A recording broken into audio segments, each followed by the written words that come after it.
व्याख्या किसी कलम से करूं। प्यार होता नहीं प्यार हो जाता है, हर कोई प्यारे के काबिल नहीं। एक दिल ही तो है, एक दिल ही तो है, दिल में खो जाता है। आशिकी आशिकाना जमाने से है, ऐसे ही लैला मजनू तो बनते नहीं। अरे मार दो भले तुम जिंदगी जान को, प्यार का देवता मार सकते नहीं।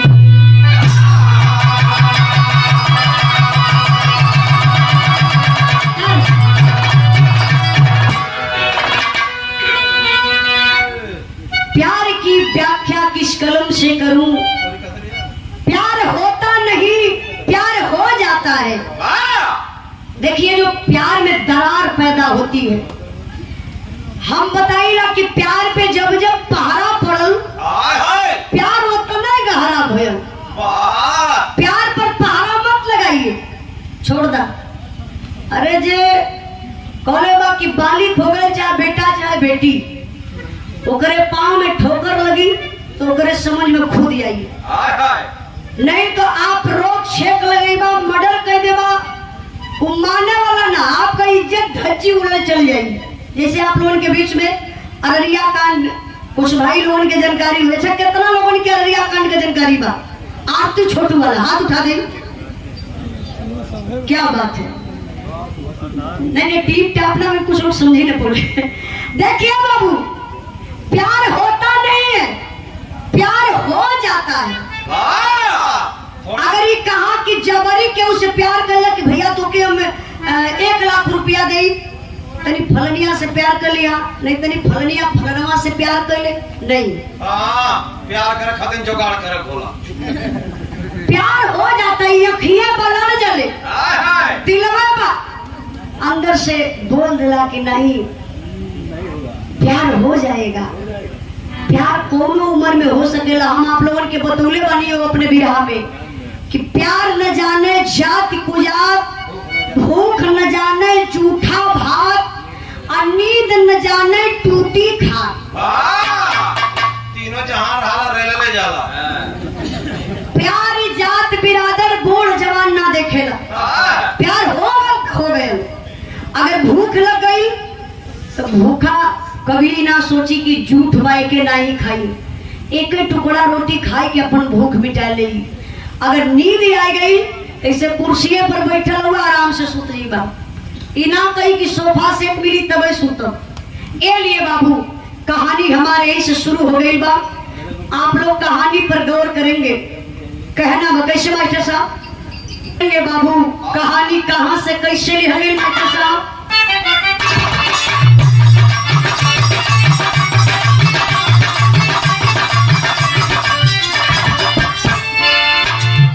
घटना घट गई बिहार के अररिया में, घटना घट गई बिहार के अररिया में, आग लगाई गई प्यार की चुनरिया में।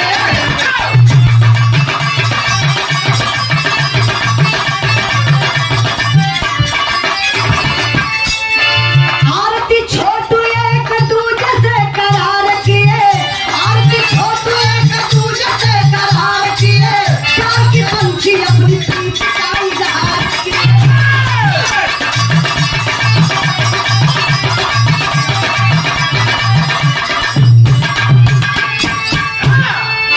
कहानी पर आप लोग ध्यान दें भैया, एकदम पहले मेरी मंच पर गावत है तोहरा कहले मतलब वही याद भी ना। जैसे कभी लोग बिरहा लिखल कोनो तत्काल घटना हो जाले तो माइंड देखा जैसे ही लिखी है घटना यार, कभी कभी तो ऐसा हो जाला कि घटना हो तो कुछ पेपर पत्रिका में आयल, अब पूरा इबो नकल एक जने खोजत रही है नाव गाँव, कभी जी लिखत रही है गवैया गावत रही, कभी कभी ऐसा भी हो जाला। तो गुरुजी बिरहा जब लिखला तो वही लगले तुरंते हम जाके गा देली, गाय के रख देली। संयोग बढ़िया ही रहला कि यही कपिया में लिखले रहली है, अब कपिया ही हमरे सठोए रहल है। हाँ, मैं फरमाइश करता रह। नहीं तो फरमाइश करता मेरे याद है ना रहा। अब कहता कहूँ जलवा तब कैसे गौले है यार, यूट्यूब पर तक कोई बढ़िया से गा दे लेगा। कमाता रहा चल लाख रुपए।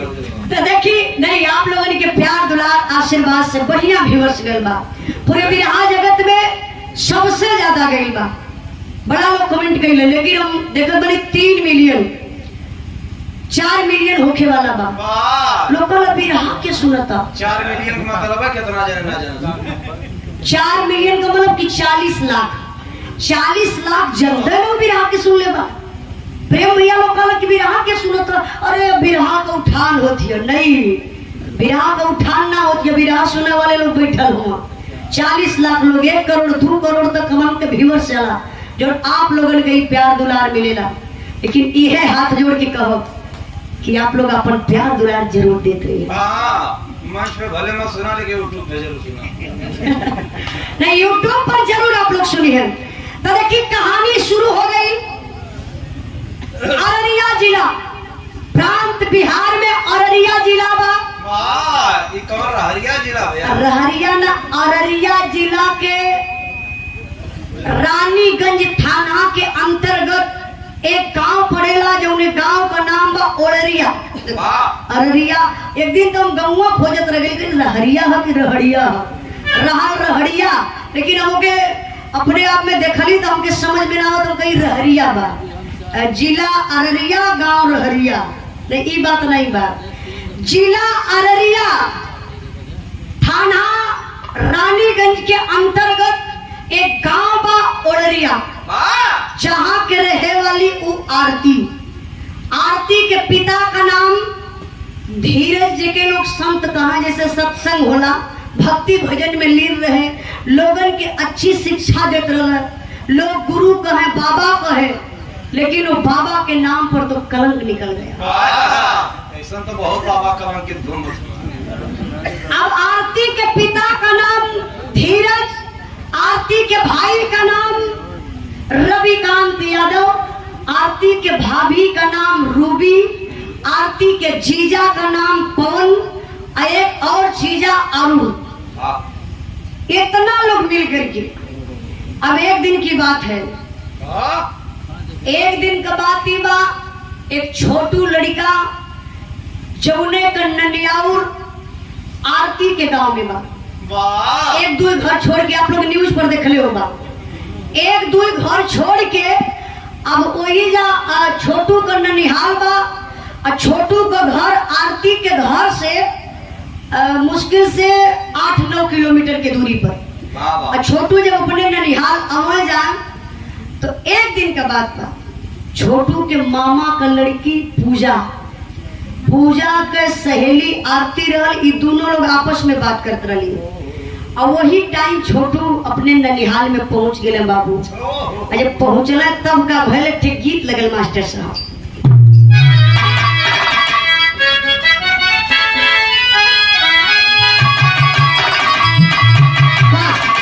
गीत बड़ी बढ़िया बा, हमारे पापा भी बिरहा गावलन। गावल ना गावत रहना। हाँ, बहुत पड़े मर गिने खारे गई नहीं। तोहर बाप मर जाए, तोहर लोग का बाप मर जाए। तो बाप तो यहीं भोगी हैं। हमार पापा इस समय ढाबा पे हो। क्या वहाँ पलेट उलट माजे ने काट? अरे पागल, वो मालिक हुआ ढाबा का, उजाला ढाबा। जब आप लोग बनारस वाले रोड पे जाए हैं आजमगढ़ से, तो लालगंज से पहले यहाँ से मोहम्मदपुर के आगे बिंद्रा बाजार, वही पीछे में हमारा ढाबा हो। जब भाई ड्राइवर हुई वो रोड से जरूर जात हुई, एक बार जाए कि खाना जरूर खा ले। यह बता तक बिना पैसा धरे मत घुसपुर पे। ओका हिसाब किताब यही है। पापा हमरे आज भी बतावे, पहले भी बतावे। एक गीत के स्वर्गीय रामदेव गुरु अपने अंदाज में बड़ा लहाई के गावे। कैसे मास्टर?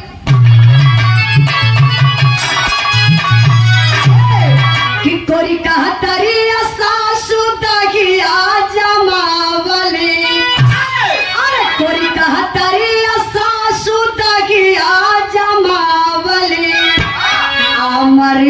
डालनी चोरा आदम आदम आदम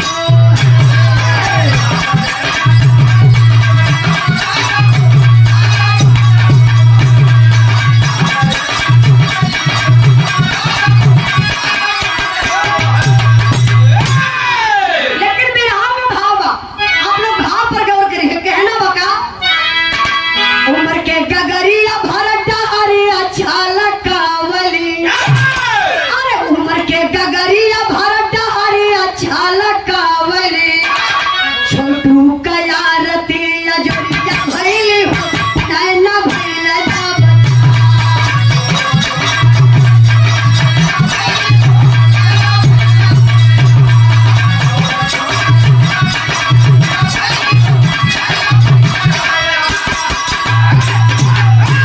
दुबई तराए एक दूसरे के प्यार में प्रेमा का पन्ना पढ़ दिल के अखबार।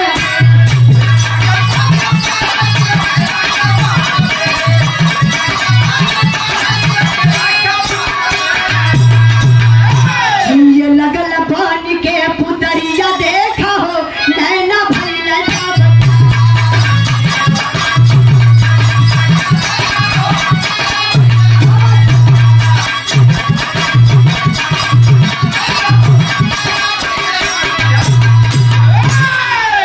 ए बाबू आरती अपने सहेली पूजा से बातचीत करत रही।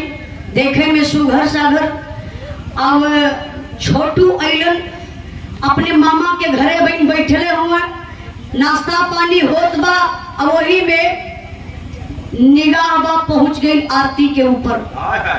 आरती भी उलट के एक बार ऐसे ताक दरस बाबू। अब नैन से नैन मिल गए। दोस्त बा आज जब नैन से नैन मिल गए तो बेचैनी छावे लगल। अच्छा बेचैनी के छावत बा छोटू के काहे से कि एक तरफा प्यार हो। छोटू अपने घरे गईले और राती में सुतलहू में सपना देख रहे कि हाय हमारा आरती आरती अगर मिल जात ना एक बात बतिया लेत ना तो हमारे दिल के तसल्ली मिल जात। यार आरती के कुछ पता न बाए बाबू। लेकिन धीरे धीरे समय बीतर भैया आ जाइए। सियाराम मास्टर साहब जी की तरफ से ये बिरहा के भाव पर एक से रुपए का पुरस्कार। मास्टर साहब के बहुत बहुत प्रणाम आशीर्वाद बेचारे सब भाइयों के नमस्ते प्रणाम। बिरहा पर ध्यान दें बाबू।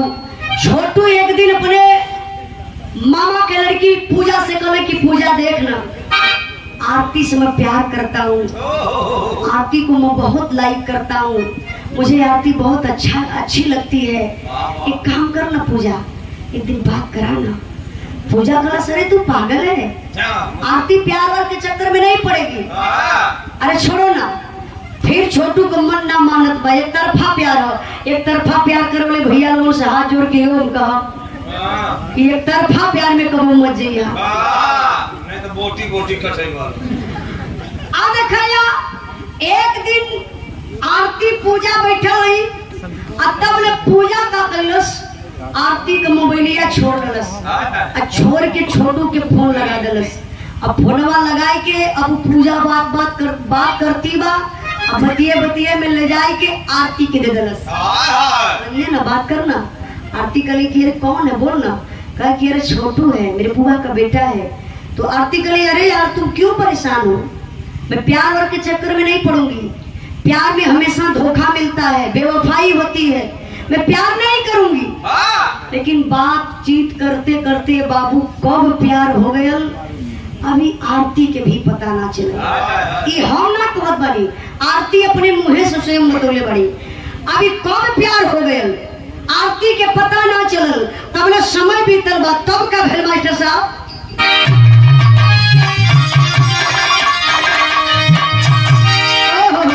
गीत बड़ी बिजोड़ लगल बा। कौनो नई नई लड़की का शादी भइल बा। जब मोबाइल का जमाना ना रहा तब का बात हो। तो लड़कियां कहा से जी देखी ना अगली बार हमारे सहेली का शादी भइल तो उनका पहुना आयल रहला मेला में मिल के गईले तो हम के होए के नहीं तो हमार सहेली हमार बड़ा मजाक उड़ाई। तो कहे कि अच्छा हम आई तो तू जनबो कैसे। काहे कि देखा गले पर रुमाल है मास्टर साहब, एक कंधे पर रुमाल रख ली। हाँ, अब मेला में जब आई बा तो जो बरगद का पीपल का पेड़ है ना, कहा जो बरगद का पेड़ है वही ऊंचवा पर हम खड़ी रहबे। बगलिए में एक गुमती बा, बगलिए में पान का दुकान बा। अभी बतावत बा, सहेली दोनों बैठे खड़ी है और लड़की अगर कहो ये जीजा कब ले हैं बताओ तू ना, तब वो बतावत बा। क्या बतावत बा मास्टर? काहे होई है सड़क पर बढ़ा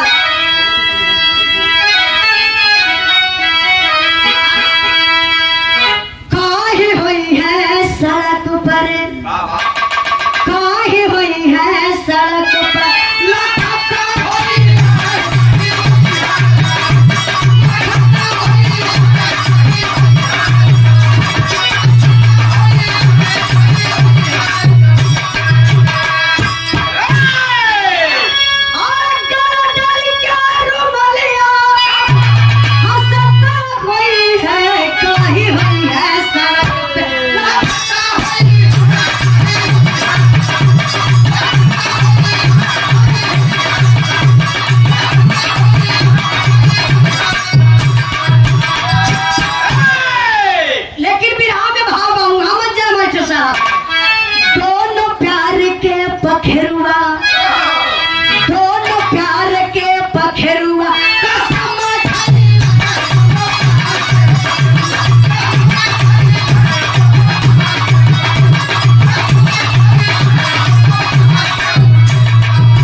बेचैनी दोनों तरफ बढ़े लगल।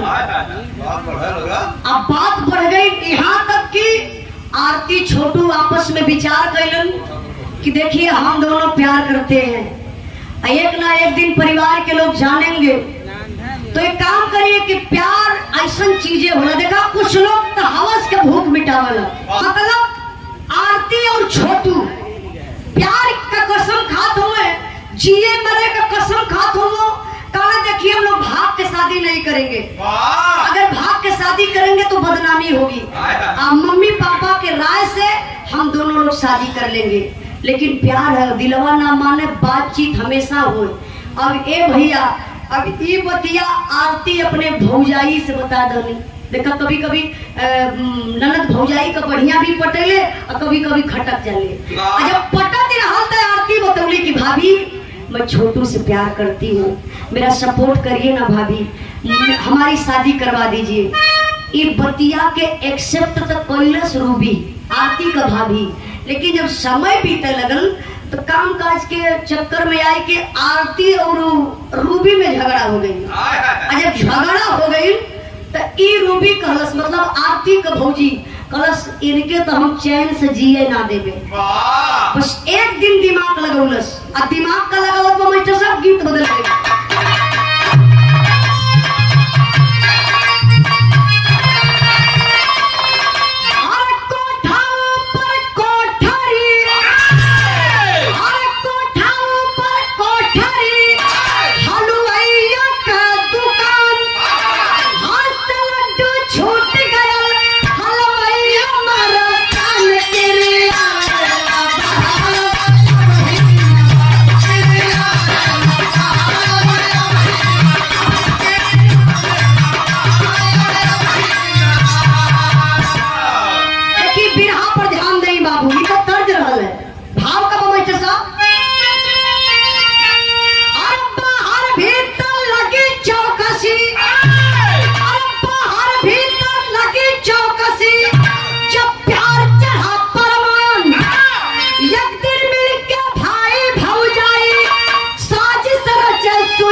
का मोबाइल पाई गई। काहे से कि आरती का परीक्षा चलत रहल, आरती अपने पढ़ाई में बिजी बाई, आयो लेके मोबाइलिया बस छोटू के फोन लगा दली। रूबी आरती का भौजी, अच्छा बातचीत छोटू से होत रहल तो रूबी एक आती के हेलो, अरे बाबू अरे प्यारे करबा की और कुछ गाड़ी अगऊ बढ़ी। हम देखत हिला कि बहनी भी बड़ा परेशान रहली, रात रात भर जागेली, रात रात भर बतियावेली। तो ये बताओ बतियोलही से काम चली? एक काम करा, हम घर भर से बातचीत कर ले बनी, पूरा परिवार तैयार हो, आरती से तोहार शादी हो जाई। हम गारंटी लेत बनी कि हम शादी कराई। तो छोटू के विश्वास ना हो तो भाभी सच कह रही है, आरती से शादी हो जाएगी। रूबी काली, अरे बाबू हमरे ऊपर तो के विश्वास ना बा, लेकिन आरती से मत बताइए। काहे से कि आरती कहली कि भाई हम शादी ना करबे, 2-3 साल के बाद शादी करबे। भाई पढ़ाई चलत बा, पढ़ाई कह के कुछ सफलता प्राप्त हो जाए, कोनो नौकरी कोरी करे लगो तो करे बाद शादी करबे। अब यह बतिया बाबू छोटू समझ ना पौलो। अब रूबी का बतिया मान के आरती के फोन नहीं कहले कि मैं आ रहा हूँ। आरती को पता भी नहीं है कि भाभी बुलाई है। अब धीरे धीरे समय बीतल, छोटू घरे से कोई से बतौले ना, नहाए धोए के बढ़िया कपड़ा उपड़ा पहिर के अब छोटू चल देना अपने ननियोरे। ननियोरे में जाए के 1 घंटा 2 घंटा बीतौला, कहाँ से आना जाना डेली रहे, हमेशा रहा। अब जाए के अपन बितावत हुआ 2-3 घंटा। धीरे धीरे जब रात भइल तो एक बार फिर फोन कैला रूबी, आरती का भाभी, अरे बाबू ओइला नात रिश्तेदार सब लोग झूठ गल बा, कब ओइबा? कहला भाभी मैं आ गया हूँ, मामा के घर, बोलिए तो अभी आ जाता हूँ। कहली नहीं बाबू अगर वही ना जीबा तो देखा टोला मोहल्ला बा, सब देख ले, सब जान जाई, अच्छी बात ना रहो। एक काम करा कि रात में आवा। अब रात में बुलावत बा, और रतिया में खा पी के सुतले, नींदिए बा लग गई। और जब नींद टूटल तो झटके में बाबू उठ के छोटू चल रहा कि भाभी बुलाई है, अब जा रहा हूँ। और जैसे ही छोटू दुआरे आए के खड़ा भइलन, रूबी जोन बा उस शुकार में बा कि आएंगे, अभी छोटू आए नहीं लेकिन आएंगे जरूर, मुझे पूरा भरोसा है। और जैसे ही छोटू दुआरवा खड़ा होत हुआ और संजोग देखा आरती कभी नींद टूटल बा, 2 बजत रहल। आरती अपन पढ़ाई करत रही, सुबेरे का परीक्षा रहल, वही तैयारी करत रही। तो आरती निकल के बाथरूम के तरफ जात हई, तो हमने सामने देखली, कहली अरे छोटू तुम यहाँ कैसे, मुझसे बिना बताए तुम चले आए? प्लीज छोटू तुम चले जाओ ना, छोटू तुम चले जाओ, मेरी बात मान जाओ छोटू। छोटू कहा कि अरे तुम पागल हो, अरे हमको भाभी बुलाई है और नात रिश्तेदार को भी बुलाई है, सारे लोग जुट चुके हैं, हमारे और तुम्हारे शादी की बात होगी। अरे हम लोग प्यार कब तक कैसे करेंगे, छुप छुप के कैसे कब तक मिलेंगे, प्यार के शादी के बंधन में फंस जाएंगे तो अच्छी बात है ना। लेकिन डर गई आरती, बोली नहीं छोटू अब भाभी के बात पर विश्वास कर गई। आपको पता नहीं है, आप भाभी को नहीं जानते, भाभी से हमारी सम नहीं रही है, झगड़ा करती है भाभी, मेरा रहना दुश्वार कर दिए और आप भाभी के बुलाने पर आ गए। छोटू इस बात को मानने के लिए तैयार नहीं है। बस आरती थोड़ा से गुस्सा में आ गई, जाओ मैं जा रही हूँ अंदर। जैसे ही जाओ मैं जा रही हूँ अंदर, तब तक बाबू रूबी अपने पति के जगाए रस कल जल्दी आवा, छोटू दुआरे आई गई बड़े। तब ले रवि काम आरती का भाई जा करके बाबू छोटू के पकड़ लेते हैं। और जब पकड़ लगा छोटू के, आरती का कलेजा फाट गया। आरती रोने लगली बाबू, और रोए के कहत कही मास्टर साहब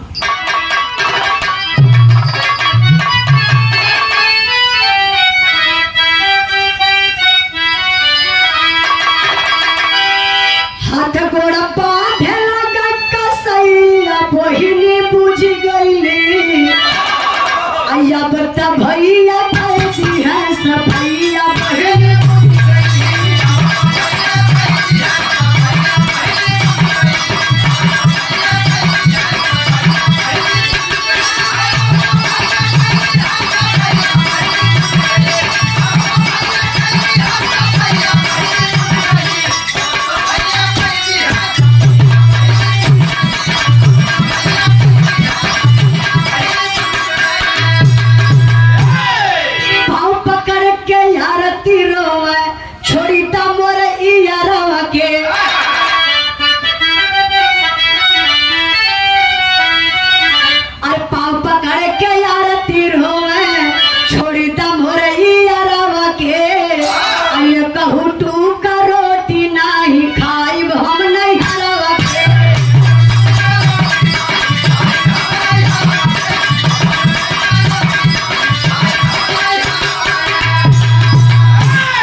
बाबू।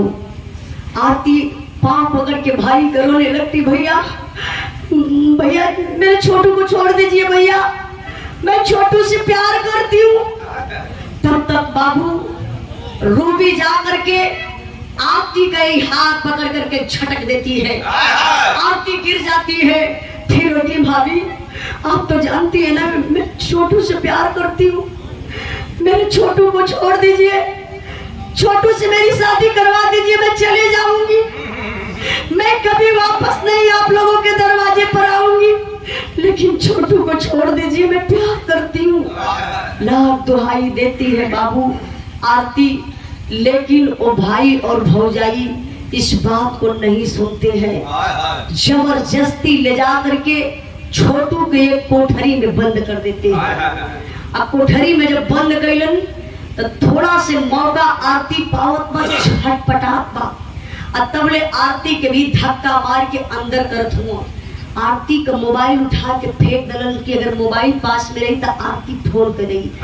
तबले वो पवन जो आरती का जीजा था, पवन, अरुण, रविकांत और आरती की भाभी, ये लोग मिल करके अब उस बेचारे छोटू को बांधना शुरू कर देते हैं और बांध करके बाबू हाथ पैर ना मारते हैं और छोटू चिल्लाता है, आरती मुझे बचा लो, आरती मुझे बचा लो। आरती जैस जैस इस आवाज को सुनती है ना बाबू कलेजा फट जाता है, लेकिन लाचार है, क्या कर सकती है। 2 बजे रात को छोटू के मामा के घर जाती है, बोलती है, मामा मामा जल्दी करिए, मामा चलिए मेरे घर। छोटू के मेरे घर वाले पकड़ के बांध रहे हैं, बांध करके मार रहे हैं, मामा चलिए ना। लेकिन उस मामा को मैं क्या कहूँ, बताइए कैसा मामा है। थोड़ा से अंदर दर्द होती ना तो मामा भी अगर गया होता ना तो शायद बेचारा छोटू बच जाता। मामा बोलन के रह जाओ, दो चार तमाचा मारेंगे घर वाले तुम्हारे, वो सुधर जाएगा, बिगड़ गया है, जाओ तुम। आरती वहां से भी लाचार होकर के घर चली आती है। जब घर आती है तो अभी भी आवाज आ रही है, लोग मार रहे हैं, छोटू रो रहा है, चिल्ला रहा है, मैं गलती कभी नहीं करूंगा, मुझे छोड़ दीजिए, मुझे छोड़ दीजिए। लेकिन बाबू नहीं लोग छोड़ते हैं तो हल्का से आरती फिर मौका पाती है। बस देखती है कि आरती के घर में किसी की मोबाइल चार्ज पर लगी थी, बस वही मोबाइलिया लेकर आती है आरती और करती है क्या मास्टर साहब,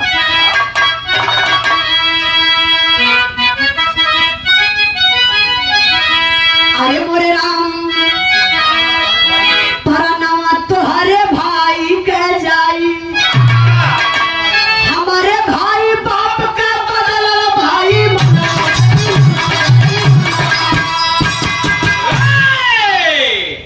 आरती फोन लगाती है आरती के पिता के मोबाइल पर, और सॉरी छोटू के पिता के मोबाइल पर। अब उनका नंबर बंद है। अब आरती सोचती मैं अब क्या करूं, फिर फोन लगाई जो छोटू का, छोटू से बड़ा वाला भाई है जो उस समय वहां थे गुजरात में। हाँ भैया बहुत बहुत धन्यवाद, जो लाइन छूटे के बतावल के लिए। गुजरात में जो बेचारा काम करता था, अब 2 बजे रात, अभी 2:30 बज गल बा, फोन गल, आरती का नंबर बोला, हाँ हेलो आरती तुम इतना रात को फोन। आरती बोली भैया सुनिए मेरी बात, मैं इसलिए फोन लगाई हूँ,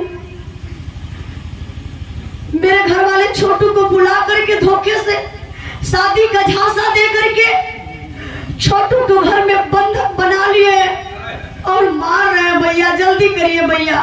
वही फोन पर कहत बनी, हम प्यार किए दिल दे बैठे, हम प्यार किए दिल दे बैठे, बस यही कसूर हमारा है। हम प्यार किए दिल दे बैठे, बस यही कसूर हमारा है। बंधक मेरे घर में, भाई बना तुम्हारा है। जितना जल्दी आ जाओगे, जितना जल्दी आ जाओगे, शायद जिंदा पा जाओगे। वरना नहीं तो अपने ही हाथे अपने भाई की चिता जलाओगे। काली की सुनिए भैया, जल्दी कोई उपाय लगाइए, मेरा छोटू बच जाएगा, लोग बहुत मार रहे हैं, भैया जल्दी करिए, भैया जल्दी करिए। भाई तुरंत फोन बाबू आरती का काट देता है और तुरंत अपने मम्मी के पास फोन लगाते हैं, बोलते हैं मम्मी पापा को फोन दो। पापा फोन के उठून, हाँ बेटा क्या बात है? कल पिताजी एक काम करिए, जल्दी यहाँ से आप चले जाइए, आरती के घर वाले छोटू को पकड़ करके बांध करके मार रहे हैं। पिता है बाबू, तुरंत जैसे तैसे कपड़ा अपना पहलन, गाड़ी स्टार्ट कैलन, अब पहुंच गए वहां आरती के घरे। और जब आरती के घर वहां गईलन, ये तने में आरती का पिता कितना बड़ा वो पापी नीच कसाई था, खींच करके चला देता है छोटू के पिता के पीठ पर डंडा। छोटू के पिता जैसे तैसे भाग जाते हैं, फिर आते हैं, मेरा बेटा छोटू है, अब गलती कभी नहीं करेगा, मेरे बेटों को आप लोग छोड़ दीजिए, कभी नहीं गलती करेगा, मैं माफी मांग रहा हूँ। फिर भी वो पापी नहीं मानते हैं। धीरे धीरे 2 से 3 बजा, 4 बजा, 5 बजे का बात बा। अब फिर गांव में दौड़ करके जाने लगते हैं। पिताजी जब गईलन गांव में, तो गांव के कुछ लोग गईलन, और जब कुछ लोग गईलन तो थोड़ा से छोटू के पिता के साहस भयल, और वही खिड़किया से जाए के बाबू वो झांके लगे। जब झांकत हुए तब का भेल मास्टर गीत बदल गए हो। आप राकेश मिश्रा सचिव साहब जी की तरफ से 1 रुपए का पुरस्कार 1 करोड़ उसके भाव पर बहुत बहुत प्रणाम आशीर्वाद कर जा रही। आप राकेश यादव कोटेदार हमारे बड़े भैया जी हैं, 1 रुपए का पुरस्कार। हमारे भी बड़के भाई का नाम राकेश, छोटके का मुकेश। बहुत बहुत राकेश भैया के प्रणाम। 1 रुपए का पुरस्कार 1 करोड़ के भाव पर। लेकिन भी यहाँ पर ध्यान दे बाबू, अब छोटों के पिताजी हाथ जोड़ के रोवत हुए, कहत हो का कहत हो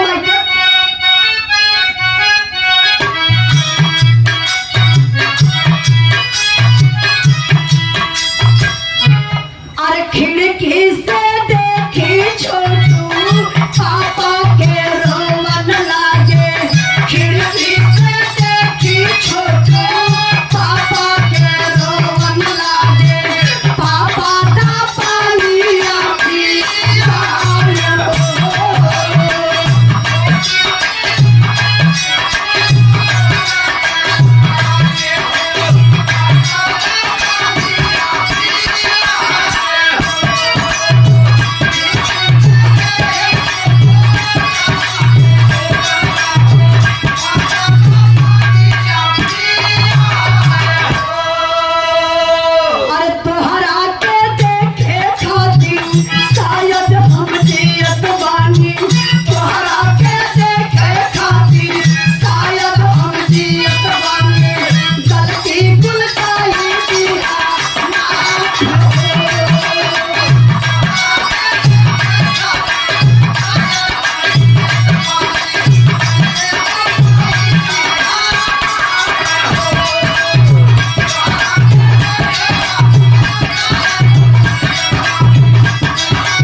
सुनने वाले भाई बाबू जरा गौर करिएगा। सबके पास औलाद बा, बेटा घर में बांधल बा। बोला बेटा, पिता की आवाज सुना छोटू ने, बोला पापा पापा मुझे पानी पिला दीजिए पापा, बहुत चोट लगी। पापा कैसे पिलाएंगे, बेटा तो अंदर घर में है, बाहर से ताला मारा हुआ है। अब पिताजी खिड़की से देख रहे हैं, छोटू तो नहीं दिखाई दे रहा है, लेकिन जो अंदर लोग हैं सबको पिताजी देख रहे हैं। तब तक आरती का भाई रविकांत जब वो छोटू पानी मांगता है तो बाथरूम मुंह में कर देता, पेशाब कर देता है। देखिए पानी के जगह में पेशाब कर दिया छोटू के मुंह पर। छोटू फिर रो रहे, पापा पापा मैंने जिंदगी में बहुत बड़ी गलती कर दिया पापा, शायद मैं अभी तक जिंदा हूँ, बस आपकी आखिरी आवाज सुनने के लिए। पापा लगता है मुझे मैं मर जाऊंगा, अब जीवित नहीं रह पाऊंगा। अरे बाप रे बाप, पिता बेटा का आवाज सुन के और पागल हो गए कि कैसे मैं अपने बेटा को बचा लूं। फिर दौड़ करके गांव में जाते हैं, चलिए मेरे छोटू को आप लोग बचा लीजिए चलिए। कुछ लोग आते हैं, वो इतना बड़ा दबंग था धीरज, जो जिसको लोग बाबा बोलते थे कि केहू से पटक ना रहल गांव में, केहू डरन ना जाए, ओकरे दुआरे जाए तो बिहान भर गाली दे। कैसो कुछ लोग दुआरे पर अइलन, जो अरुण कुमार बताया गया, ओ पापी क्या करता। अभी तक देखिए 5 बज रहा है, अभी तक छोटू जीवित है। और तब ले अरुण आकर के छोटू के पिता को बुला लेता, पिताजी आइए आप। वो कुछ नहीं, वो लोग थोड़ा बड़ा मारे हैं और टेंशन आप मत लीजिए, आपका छोटू अभी सुरक्षित है, ठीक है। एक काम करिए, हम लोग आए हैं इसलिए आरती और छोटू की शादी आज ही हो जाए और आरती को भी साथ में आप लेकर जाइए। एक काम करिए, गाड़ी उड़ी का इंतजाम करिए। छोटू के पिता समझ नहीं पौले वो बाबू, बगलिए में 3-4 किलोमीटर के दूरी पर छोटू को बहन का शादी भइल। पिताजी फोन कैले अपने दामाद के, कहले एक काम करा, गाड़ी जल्दी से लेके आवा, ऐसा बात सारी बात के बता दलन। तबले छोटू का जीजा गाड़ी लेके दुआरे आए गल हो, गांव पूरा के लोग जुट गल हो, यहाँ शादी के इंतजाम बहरे होत बा। तब ले यहाँ पपियवा सब का कैलन, जल्दी जल्दी में छोटू का प्राण नहीं निकल रहा है। सरी नहवा ना, आप लोग देखे होंगे वीडियो में, ये नहवा के एक एक करके कितना प्रताड़ित करते हैं वो पापी। इस नाह को निकाल लिए थे, जो छोटू का पापा देखे थे, बता रहे थे 10 नहवा के निकाल ले होंगे, फिर भी प्राण नहीं निकलता है। तो हाथ पैर को जैसे का तैसे तोड़ते हैं, फिर भी प्राण नहीं निकलता है। तो जो आरती का जीजा था पवन कुमार, बस एक काम किया, एक पैरवा के अंगूठवा में तार लपेट के ले जाए के बाबू करंट लगा दिला। जब करंट लगा ना छोटू को, छोटू की आत्मा निकल गई, लाश बहो बाबू। तब तक छोटू के गांव वाले भी, कुछ दोस्त यार को खबर मिली, वो लोग जब पहुंचते हैं तो बोलते कि पिताजी आप बाहर खड़े हैं शादी के चक्कर में, अरे पहले चलिए छोटू के पास, तो देखिए छोटू किस हालात में है। लोग जा करके देखते हैं बाबू ना, तो ऐसे नहीं, बाहर से ताला मारा हुआ है। जो छोटू के दोस्त लोग हैं दरवाजा को तोड़ देते हैं, अंदर जब देखते हैं वहां का मंजर क्या था, छोटू तो मरा हुआ पड़ा है। तब आरती आती है, छोटू के ऊपर गिर गई, लगली रोवे। और जब आरती रोवत है तब ले जो छोटू के दोस्त से अब वो लोग आरती पर वार करने लगे कि नहीं, आरती के चलते छोटू का जान गया है, आरती को मारते। लेकिन बार छोटू के पिताजी, मैं प्रणाम करती हूँ उस पिता को, वो बोले नहीं नहीं, इसमें आरती का दोष नहीं है, आरती को आप लोग मत मारिए, छोड़ दीजिए, आरती रुक गई। अब लाश पर गिर के रोवत थे कि हम बड़ा बड़ा वादा किए थे, लेकिन आज मुझे विष धारा में छोड़ करके आप चले गए, सारे वादा को आप तोड़ दिए। घर वाले मना रहे हैं, आरती को पकड़ रहे हैं, लेकिन जैसे ही बाबू प्रशासन के लोग आते हैं, एम्बुलेंस में लाश के रखल गई, आरती अपने आप को बर्दाश्त नहीं कर पाई, आरती उसी एम्बुलेंस में बैठ जाती है, पोस्टमार्टम के लिए साथ में जाती है। जब पोस्टमार्टम हो जाता है, फिर भी आरती के घर वाले चाहते हैं कि आरती हमारे घर आ जाए, लेकिन आरती वापस अपने घर नहीं आई, छोटू के लाश के साथ छोटू के घर चली गई। और जब छोटू के घरे गई तब का भेल मास्टर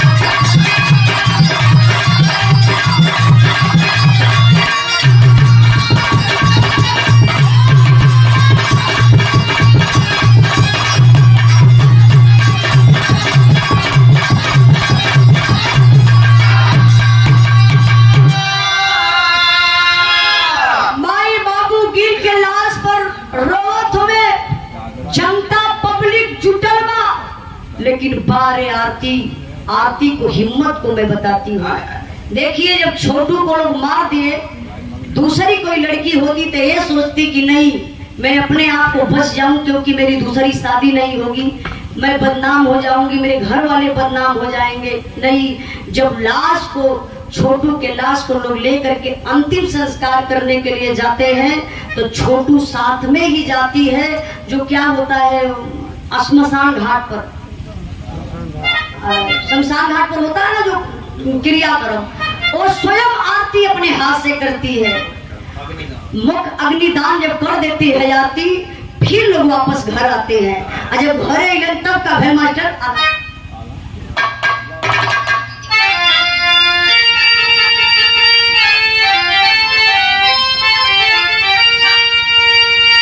बड़ी ऊंची बात बा। बिरहा के सुनने वाले भैया बाबू जरा गौर करिएगा, ये लाइन आप लोग अपने पर लेके सुनिए, सबके लायक बा। कैसे मास्टर?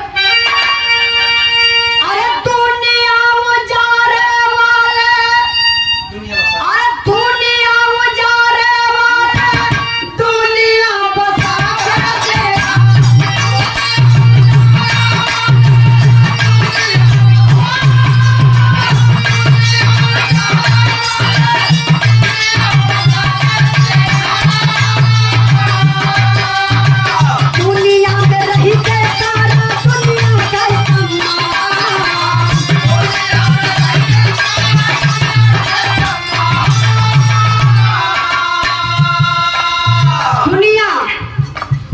दुनिया बहुत बड़ी है, लेकिन एक हमारी भी दुनिया है, एक आपकी भी दुनिया है।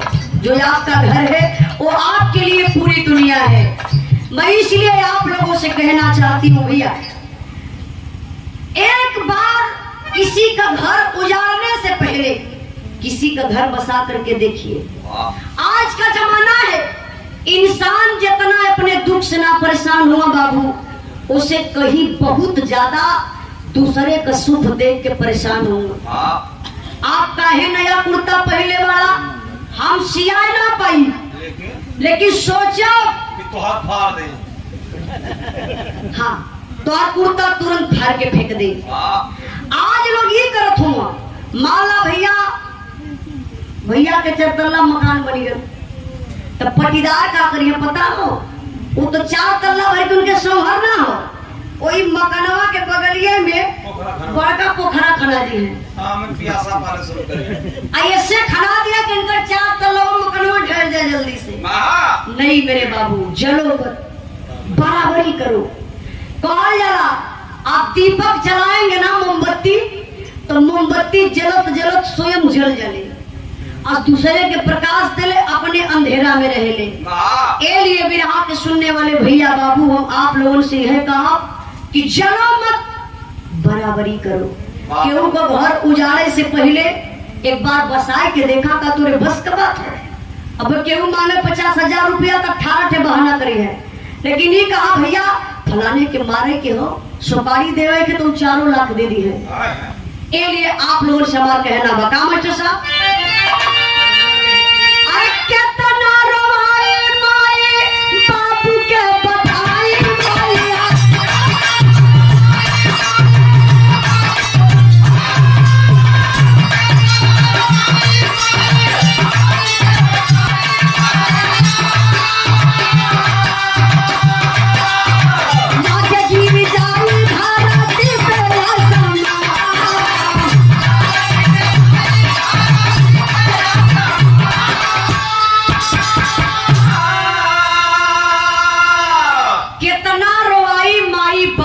ये बताइए, आप लोग मीडिया के माध्यम से देखत हुई हन, छोटू की माँ आज भी बेचारी बेहोश हो जाती है।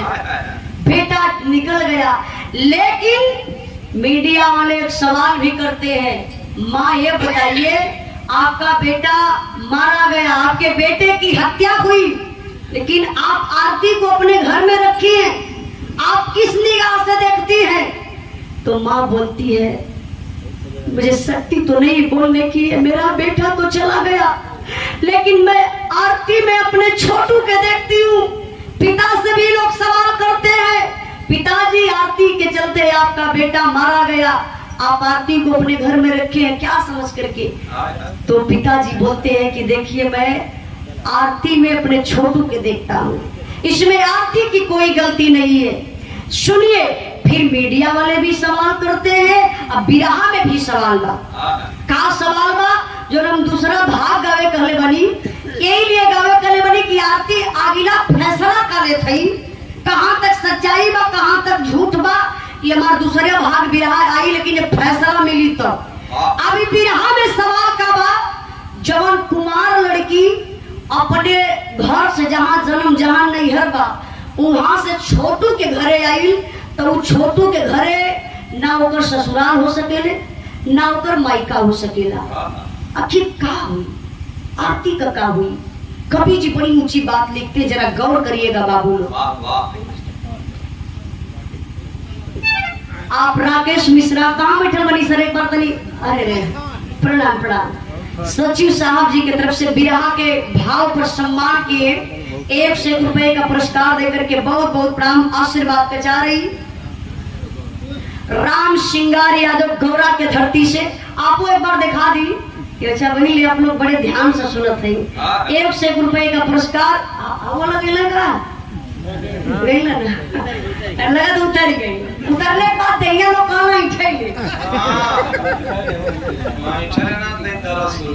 आप अवनीश यादव कान्हा इंजीनियरिंग आपके तरफ से अच्छा बहुत बहुत भैया प्रणाम। ये 200 रुपए का पुरस्कार एक हमारा अनुभव इनसे मिलली का तो उजाला जब वो 70 वाली मारन जला ना दहिया बढ़ाई ले जैसे जैसे उतरी वो पीड़ा बढ़ाई ले। हम कहली और भैया कौन ब्रांड है का बम तू ना जब तू बम गई नहीं कौन बतौला भैया? ब्लैक डाग या कुछ ऐसा होला का कुछ हो तो हमके जानकारी ना हो, इनका पार्टनर ही हो। एक दिन हमारे गड़िया में पकड़ाई गई, तब से कान पकड़ के उठला बैठला तो दोनों जने तब बिरहा पर ध्यान नहीं बाबू। बिरहा के आखिरी लाइन में कहना बा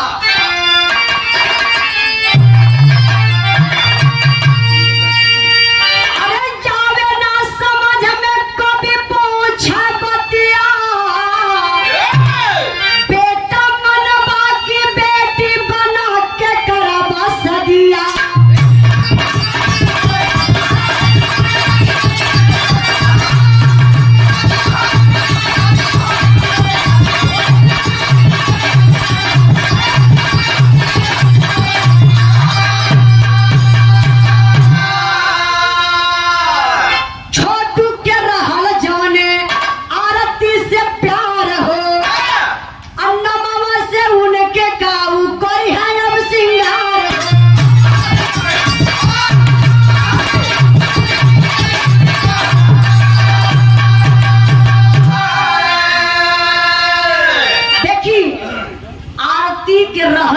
छोटू से प्यार हो कन्नमा से उनके ककरी है सिंगार हो। बिरहा के सुनने वाले भैया जरा गौर करिए। चचा 1 मिनट, चचा और 1 मिनट के बाद चचा अरे चचा 1 मिनट के बाद 1 मिनट के बाद बतिया, खाली आखिरी बतिया सुन ली। अब देखी अब आरती के लिए लोग सवाल खड़ा कर रहे हैं, मीडिया वाले भी आप लोग सवाल खड़ा कर रहे। कमेंटवा पढ़ी ला तो कमेंटवा में लोग कहला कि देखिए उन हत्यारों को सजा मिलनी चाहिए, निष्पक्ष जांच होनी चाहिए, ये भी बहुत जरूरी है। इससे जरूरी है आरती की जिंदगी तो खराब हो गई। तमाम मीडिया वाले उछालते हैं कि आरती की शादी आरती के छोटू के भाई से होगी, लेकिन ये भी बात है आरती के भाई जो छोटू का भाई है ना बड़ा वाला, उसकी भी शादी पड़ी थी वो भी उस लड़की से बातचीत करता है, तो बताइए अब शादी कैसे होगी? आप लोग डिसाइड करिए, शादी भी नहीं हो सकती है। अब ये बताइए कि वो मीडिया के सामने बोलती है कि मैं छोटू की कुंवारी विधवा बनकर रहूंगी, जिंदगी में कभी शादी नहीं करूंगी, लेकिन उन हत्यारों को फांसी के फंदे पर जरूर चढ़ाऊंगी।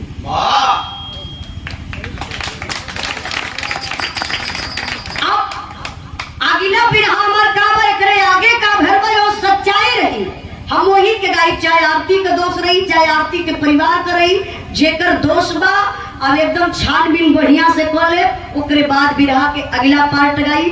हम आरती के घरे भी जाए वाला ही, जब बिरहा से टाइम पाई तो जाइब जरूर, वो भी लाइव आई, आप लोग जरूर देखल जाई।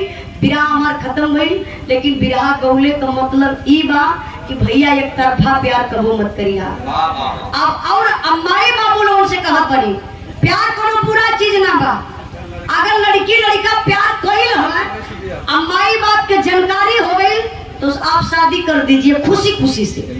आप शादी कर देंगे तो आपका तो पर पर्दा भी रह जाएगी, आपकी जिम्मेदारी खत्म हो जाएगी। क्यों कि आप कहीं ना कहीं तो शादी करबे करेंगे। इसलिए बाबू आखिरी हमारा कहना बा मास्टर साहब,